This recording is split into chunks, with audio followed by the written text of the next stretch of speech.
deducir de dónde viene 9,8 metros por segundo al cuadrado, cómo se relaciona con campo gravitatorio, qué es un campo de fuerza y un poquitito de campo gravitacional, campo magnético, campo eléctrico. Al cuadrado estamos a un pasito, estamos a nada de campo de fuerzas. Y para eso, adivinen qué, tengo una nueva simulación. Quizá le podemos sacar algún provecho en relación a lo que es el campo eléctrico. Tengo dos cuerpos que tienen masa, se atraen a través de la fuerza de gravedad. Si tengo masa, si tengo cuerpos con masa, ¿qué campo se va a formar? Claro, gravitacional, exacto. Ahora, si yo tengo cargas eléctricas, campo eléctrico, sí señor. Las cargas eléctricas generan campo eléctrico alrededor y ahora les voy a mostrar cómo lo generan. Y recién, en clase, acá, se produjo un campo magnético interesantísimo. Recién entró el rector Carlos al MIT y automáticamente, como un imán, ¡fuck!, aparecieron como 15 alumnos más de cuarto economía. Atracción. Ahora, arranco a hablar de físicas, 8 de la mañana, repulsión. Blue. Todo el mundo quiere apagar la cámara, irse a tomar mate, ¿no? Ahí les acabo de explicar didácticamente la fuerza de atracción y repulsión magnética. Bueno, si nadie tiene preguntas, meto cambio, piso el acelerador. Si hablamos de la fuerza de gravedad entre la Tierra y el Sol, le llamamos m mayúscula a la masa del Sol, m minúscula a la masa de la Tierra y distancia, la longitud que los separa. Sí, a veces algunos a la distancia la llaman R en vez de llamarla D. Describir el modelo de fuerza de gravedad de Newton es, bueno, Newton proponía que la fuerza de gravedad era proporcional a las masas e inversamente proporcional al cuadrado de la distancia. ¿De qué variables depende? Masa, distancia. Bueno, G mayúscula es la constante de gravitación universal. Es ese parámetro que tuvieron que meter ahí para que se pueda ajustar los cálculos, ¿sí? Las predicciones, porque recuerden que una fórmula física, una fórmula matemática, me permite predecir un fenómeno.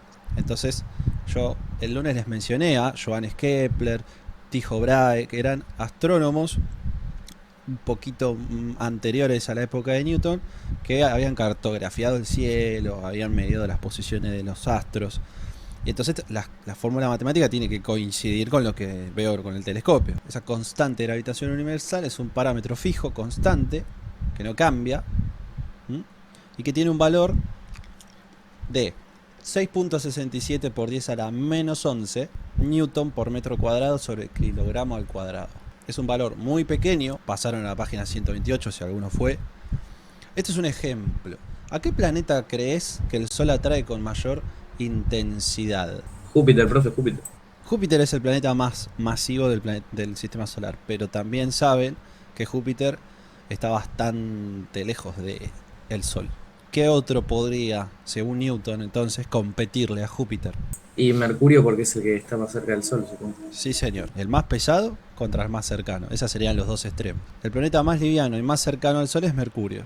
Y el más pesado, pero no el más lejano, es Júpiter. Júpiter se encuentra a 5.2 unidades astronómicas. Acordate que, como te puse en el campus, una unidad astronómica son 150 millones de kilómetros y Mercurio 0,39 unidades astronómicas. O sea que Júpiter está casi 5 veces más lejos, pero la masa de Júpiter es muchísimo mayor a la masa de Mercurio, ¿no? Googleamos la masa de cada cuerpo, la distancia entre ellos, los ponemos en las unidades del sistema internacional, o sea, la distancia la paso a metros, y reemplazo. Esta es la masa del Sol, esta es la masa Júpiter, y bueno, acá tacho las unidades, agarro la calculadora, elevo la distancia al cuadrado. Estas serían las 5.2 unidades astronómicas en metros, 588 mil millones de metros, y la fuerza de gravedad sobre Júpiter me dio 10 a la 23 newtons. ¿Se acuerdan cuando el otro día calculábamos el peso de nosotros? No me acuerdo de qué. Sí. ¿Se acuerdan? 500, 600, 10 a la 23, o sea, a la coma la tenés que correr 23 lugares para la derecha. Entonces ahí te das cuenta el peso de Júpiter. Aprovecho la ocasión para decirles que Júpiter está corroborado, genera un leve movimiento en nuestra estrella, ¿sí? La órbita de Júpiter hace que el Sol tenga una pequeña influencia gravitacional que hace que un poquito se mueve, para nuestra sorpresa. Lo mismo hago después con Mercurio. Reemplazo los valores de Mercurio, la masa de Mercurio. Fíjate que es la masa de Mercurio es por 10 a la 23, la masa de Júpiter es por la 27, o sea que es unas 10.000 veces mayor, se podría decir. Y la fuerza sobre Mercurio es esta de acá. ¿Quién gana? ¿10 a la 21 o 10 a la 23? Sí, gana Júpiter. No ganó el más cercano, sino que ganó el más pesado. ¿Siempre va a ganar el más pesado? No, no siempre. No siempre. Quizá pueda pasar que aumente, si aumentara un poco si Mercurio tuviera un poco más de masa, sin perder, digamos, llevándolo al extremo, ¿viste? Cuando nos poníamos a aumentar la masa del planeta, Mercurio está bastante cerca. Si aumentáramos la masa de Mercurio sin que se estrelle contra el Sol, o sea, sin que la fuerza sea tan grande, quizá ganaría Mercurio. Pero bueno, eso no pasa.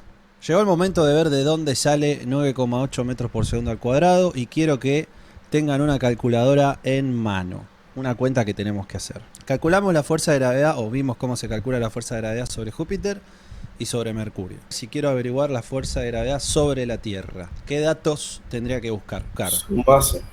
La masa de la Tierra, la masa del Sol y la distancia. Aquí viene la cuestión. Constante de gravitación universal, siempre tiene este valor. Reemplazo por la masa mayúscula, sería la masa del Sol. Vieron que el orden de los factores no altera el producto.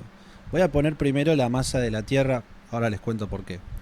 Y googleen la distancia que la Tierra tiene al Sol. Si lo paso a metros, le agregamos 3 ceros, ¿verdad? Porque 1 kilómetro son 1000 metros. 150 millones por 1000 al cuadrado, ¿sí? De vuelta, a 150 millones le agregué 3 ceritos para ya directamente ponerlo en metros. 5,972 por 10 a la 24 kilogramos. Exactamente, muchas gracias. Atención. Profe, Sí, decime. me perdí en una parte. ¿Qué es la n de la fórmula? N por m a la segunda, o sea, la n que representaba. La N, Sí, la unidad de medida newtons. ok, gracias. No, por favor. No me preguntaste esta N. Esta. Sí, Es unidad de medida de G mayúscula. O ok, sea, G mayúscula está en estas 3 unidades. bien. Y la razón es esta, Juli. Estos kilogramos al cuadrado se van a cancelar con estos kilogramos y estos kilogramos. Porque se Sí. tachan, porque se dividen. Cuando yo eleve 150.000 millones al cuadrado, me va a quedar en metro cuadrado. Ok. Y que se va a tachar con este metro cuadrado acá. La parte que me perdió es tipo, ¿qué fórmula usamos? O sea, esa de FG, esa o la de arriba. G por M Es mayúscula la por misma. M. Es la misma fórmula, solo que estoy reemplazando los datos. Agarramos una calculadora y acá dicen wow. Y acá dicen wow. O no, no sé, pues están dormidos. Yo estoy con los mates, estoy con toda la energía. Esta cuenta. Solo esta cuenta. Y acá aparece la magia. Todo este resultado, si reemplazamos la masa de la Tierra, una de las masas, y la distancia Tierra-Sol, todo este conjunto verde que subrayé, G por M de la Tierra dividido la distancia al Sol al cuadrado, adivinen cuánto da. Apúntele bien. 9,8 metros por segundo al cuadrado. Por la masa del Sol. El punto sería, en realidad ya lo hice en clase, en el pizarrón, en el aula, de dónde salen estos metros por segundo al cuadrado. Esto de acá es para averiguar la fuerza de gravedad con el Sol. ¿No se parece a esto que hicimos el otro día? Masa por gravedad, en donde 9,8 metros por segundo al cuadrado es la aceleración de la gravedad y esta es la m que vos quieras calcular su peso. Respuesta es sí. Entonces, ¿qué es 9,8 metros por segundo al cuadrado? Para que tengan la definición formal, el valor de la intensidad en la superficie terrestre. Solemos llamar aceleración de la gravedad. Fresco por si alguno se olvidó, acelerado 1 metro sobre segundos al cuadrado.